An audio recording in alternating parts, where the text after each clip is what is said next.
അതായത് ചുരുക്കത്തിൽ എന്താ സംഭവിക്കുന്നത്? ഇത് യഥാർത്ഥത്തിൽ ഞാൻ മനസ്സിലാക്കുന്നത് CA പ്രകാരമോ ഇതിനെ പൂർണ്ണമായിട്ടും ഇന്ത്യയിലെ 18 കോടി മുസ്ലിങ്ങളെയും പൗരത്വം നിഷേധിക്കാനുള്ള ഒരു നീക്കമായി ഞാൻ കാണുന്നതേയില്ല.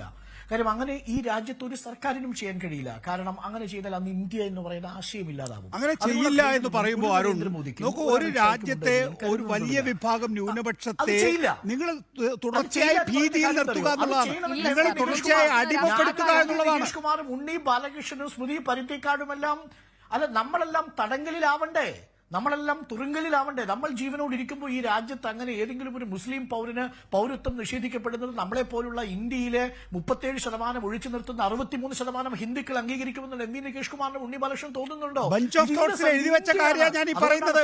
വിചാരധാരയിൽ എഴുതി വെച്ച കാര്യമാണ് ഞാൻ ഈ പറയുന്നത്. നിൽക്കുന്നത് അതാണ്, അതിനകത്ത് എഴുതി വെച്ച 370 ഇവിടെ നടപ്പായില്ലേ ഞാൻ പറയുന്നത്. പക്ഷേ മറ്റൊന്ന് നടക്കും. എന്താണ്? അല്ല, മറ്റൊന്ന് നടക്കും. ആ നടക്കുന്നതിനെതിരെയാണ് നമ്മളിപ്പോൾ പോരാടിക്കൊണ്ടിരിക്കുന്നത്. എന്താണ്? സുരേഷ് ഗോപി പറഞ്ഞൊരു വാചകമുണ്ട്. ഈ പ്രജകൾ എന്ന് സുരേഷ് ഗോപി ഉപയോഗിച്ച ഒരു ആശയമുണ്ട്. ഇന്ത്യയിൽ പൗരന്മാരായ ഹിന്ദുക്കളും പ്രജകളായി മറ്റു വിഭാഗക്കാരും മാറുന്ന ഒരു കാലഘട്ടം വളരെ തന്ത്രപൂർവ്വം സൃഷ്ടിക്കപ്പെടും. അവിടെയാണ് അപകടമുണ്ടാവുന്നത്. രണ്ടാം പൗരന്മാരെന്ന ഒരു പ്രതീതി ജനിപ്പിച്ച് ഭൂരിപക്ഷ വോട്ടുകളെ കേന്ദ്രീകരിച്ചുള്ള ഒരു സമഗ്രാധിപത്യത്തിലേക്ക് പോവുക. അതിനു വേണ്ടുന്ന ഒരു പൊളിറ്റിക്കൽ സ്ട്രാറ്റജി മാത്രമാണിത്. അതിനും അപ്പുറത്തേക്ക് പോകാൻ ഇന്ത്യയിൽ ഒരു കാലത്ത് നടക്കില്ല. അങ്ങനെയാണെങ്കിൽ ഇന്ത്യ ഇല്ലാതാകണം. അങ്ങനെ ഇന്ത്യ ഇല്ലാതാകുമോ എന്നുള്ളത് നമ്മുടെ ഭീതിതമായ ഒരു ഇതൊക്കെ അധിക വായനയാണ് ഡോക്ടർ അരുൺ. ഇതൊക്കെ അധിക വായനയാണ്. CAA എന്ന് പറയുന്നത് വരുന്നു, അപ്പോൾ NRC വരുന്നു എന്ന് പറയുന്നു, CAയുടെ വാലിൽ NRC എന്ന് പറയുന്നു.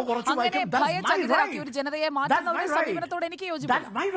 ഇവിടെ അരുണെ ഒരു കാര്യം, നമ്മുടെ ഇതൊരു ഇപ്പം ഇന്ത്യ എന്ന് പറയുന്ന രാജ്യം പല വിഭാഗങ്ങൾക്കും രാഷ്ട്രീയ അഭയം നൽകിക്കൊണ്ടിരുന്നൊരു രാജ്യമാണ്. ഇപ്പോൾ ഉദാഹരണത്തിന് ചൈനീസ് അധിനിവേശവുമായി ബന്ധപ്പെട്ട് ടിബറ്റിൽ വലിയ പ്രശ്നങ്ങളുണ്ടായില്ലേ?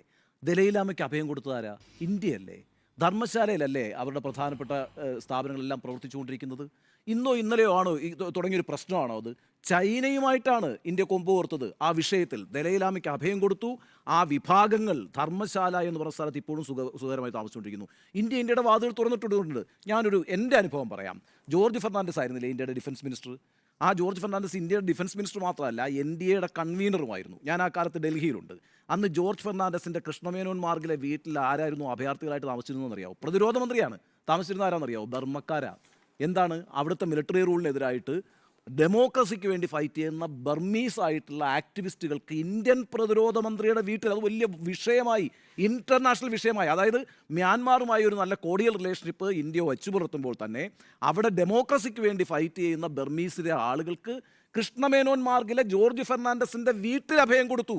ഇതൊരു വലിയ ഇന്റർനാഷണൽ ഇഷ്യൂ ആയിരുന്നു. അങ്ങനെയൊക്കെ ചെയ്തിട്ടുണ്ട് ഇന്ത്യ, ചെയ്തുകൊണ്ടുമിരിക്കുന്നു. അതുകൊണ്ട് ഇന്ത്യ ഏതെങ്കിലും അത് മതമല്ല പ്രശ്നം. അവിടെ ഈ പ്രോസിക്യൂഷൻ നമ്മൾ മുമ്പും ആളുകളെ കണ്ടു. അതായത് പറഞ്ഞത്, അവിടെ ചൈനയിൽ ഇന്ത്യക്കാരല്ലല്ലോ ദലൈലാമ. ഇന്ത്യക്കാരനാണോ ദലൈലാമ? അല്ലല്ലോ. എന്നിട്ട് കൂടി ഇന്ത്യയിൽ എന്തിനാണ് ദലൈലാമയ്ക്ക് അഭയം കൊടുത്തത്? ദലൈലാമയുടെ ശിഷ്യഗണങ്ങൾക്ക് മുഴുവൻ അഭയം കൊടുത്തത് കാരണം അവർ രാഷ്ട്രീയ അഭയാർത്ഥികളാണ്. ബർമ്മക്കാർ ഇന്ത്യക്കാരാണോ? അല്ലല്ലോ. അവിടുത്തെ പ്രോ ഡെമോക്രസി ഫൈറ്റേഴ്സാണ്. അവർക്ക് എന്തിനാണ് ഇന്ത്യൻ ഡിഫൻസ് മിനിസ്റ്ററുടെ വീട്ടിൽ കയറി താമസിക്കാൻ കഴിഞ്ഞത്? എങ്ങനെയാണ്? ഇന്ത്യ അങ്ങനെയാണ്. അപ്പം അവിടെ മതം ഒരു പ്രശ്നമല്ല, മതം പ്രശ്നമായി കൂടാ. അതാണ് ഇന്ത്യയുടെ സംസ്കാരം എന്ന് പറയുന്നത്. എല്ലാവരും വരട്ടെ. അവിടെ മുസ്ലിങ്ങൾക്ക് മാത്രമായിട്ടൊരു വാതിൽ അടച്ചിരിക്കാൻ കഴിയില്ല. മുസ്ലിം എന്ന് കേട്ട് അങ്ങനെ സ്പ്ലിറ്റ് ചെയ്ത് ചിന്തിക്കുന്നതിലാണ് കുഴപ്പം. ആ ചിന്താധാരയോട് ഞാൻ യോജിക്കുന്നില്ല. ഏതായാലും സുജയ്, ഇതിനകത്ത് മുസ്ലിം എന്ന് പറഞ്ഞുകൊണ്ട് ഏതെങ്കിലും വിധത്തിൽ സമൂഹത്തെ വിഭജിക്കാൻ വേണ്ടി പ്രതിപക്ഷ കക്ഷികൾ കൊണ്ടുവന്ന ബില്ലൊന്നും അല്ല ഇത്. ഇത് ഹിന്ദു വർഗീയത ഉപയോഗിക്കാൻ വേണ്ടി ഭരണപക്ഷം കൊണ്ടുവന്ന ബില്ലാണ്. സുജിയുടെ ഒരു വാദം കേട്ടാൽ വിചാരിക്കും പ്രതിപക്ഷം ഇവിടെ ഒരു പ്രൈവറ്റ് ബില്ല് അവതരിപ്പിച്ച് ആ പ്രൈവറ്റ് ബില്ലിന്റെ മുകളിലാണ് നമ്മൾ ചർച്ച ചെയ്യുന്നത്.